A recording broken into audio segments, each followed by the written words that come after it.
Está no ar mais um episódio do nosso podcast diário, BRM Newscast. A gente traz um compilado com as principais notícias sobre economia, política, empreendedorismo e atualidades sobre os mercados regionais brasileiros. E dando início à nossa última semana do mês de setembro, hoje a gente abre com Data Business Educação, um evento promovido pela Apex e Rede Vitória, que tem como objetivo reunir as principais lideranças do setor, especialistas e representantes de instituições para discutir como a formação de talentos está mudando no Espírito Santo e no Brasil.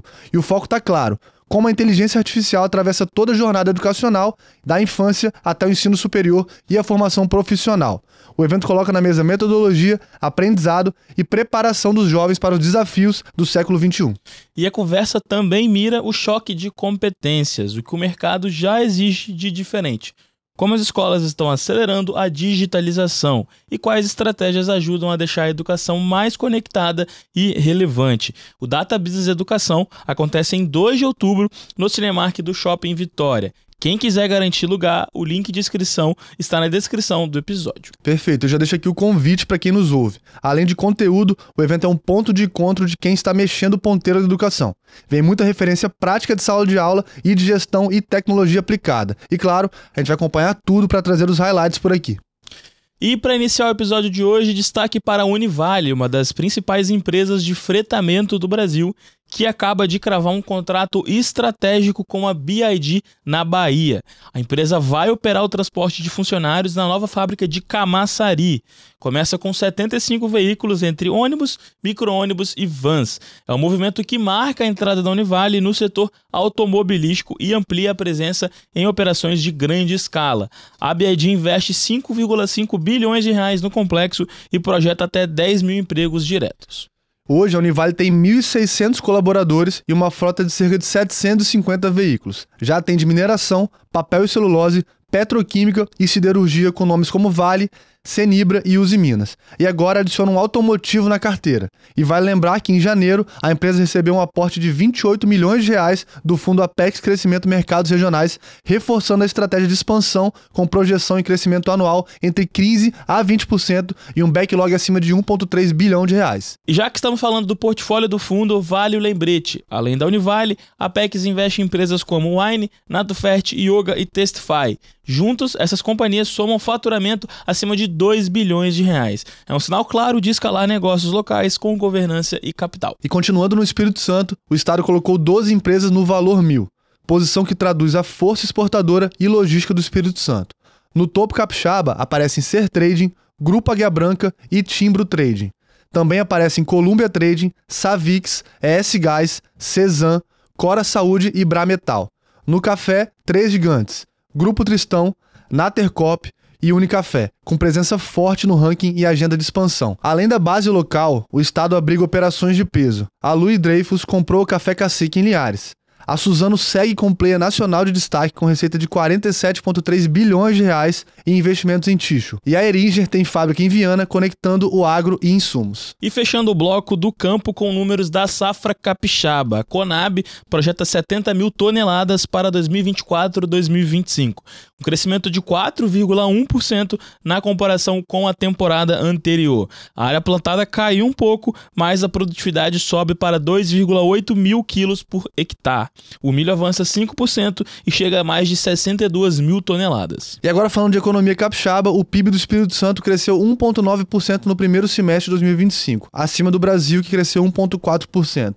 A Fins projeta 3,1% para 2025, contra algo entre 2,1% a 2,5% no país. A dinâmica segue atrelada ao mercado externo.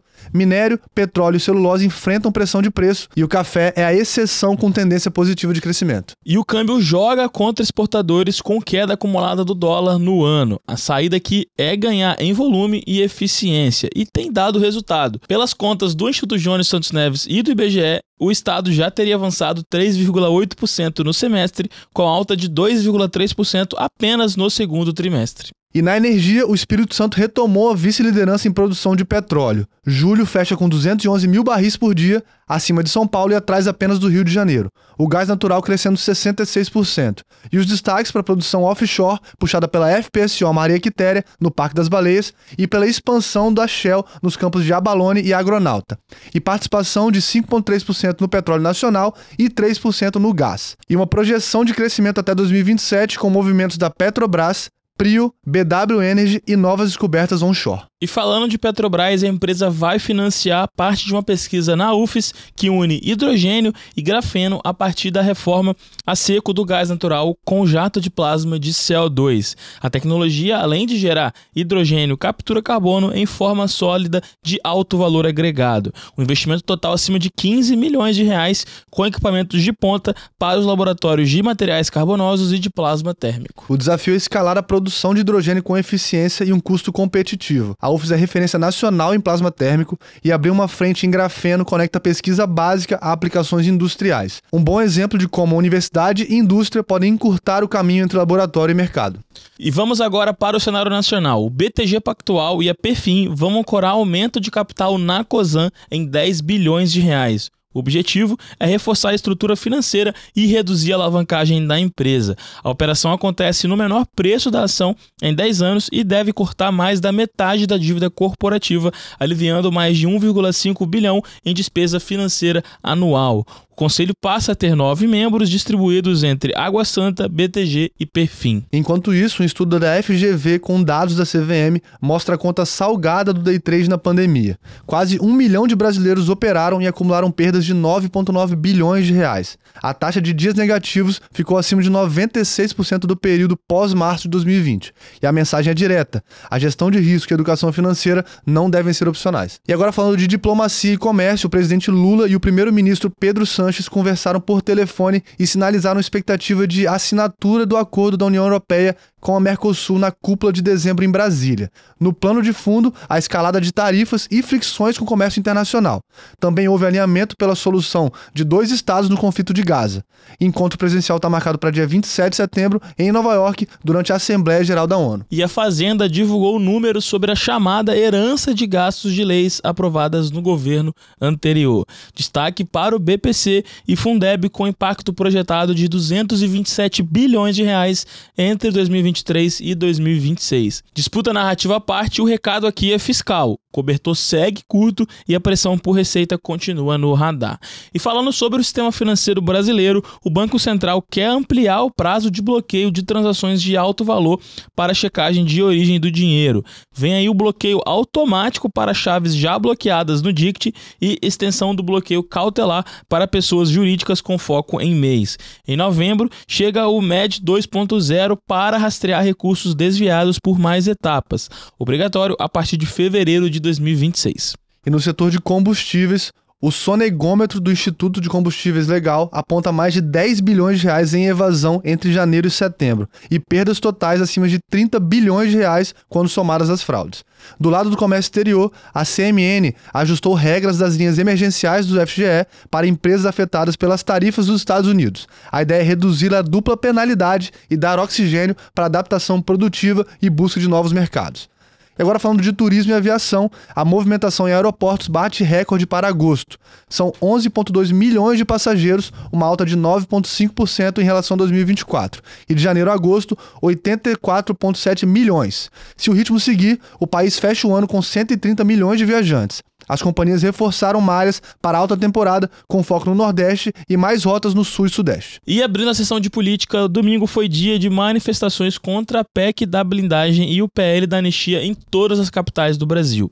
No Rio de Janeiro, Copacabana reuniu shows de grandes nomes da música brasileira. Em São Paulo, a Paulista esteve lotada. O monitor da USP estima públicos na casa de 40 mil em cada uma das 2 praças no Pico.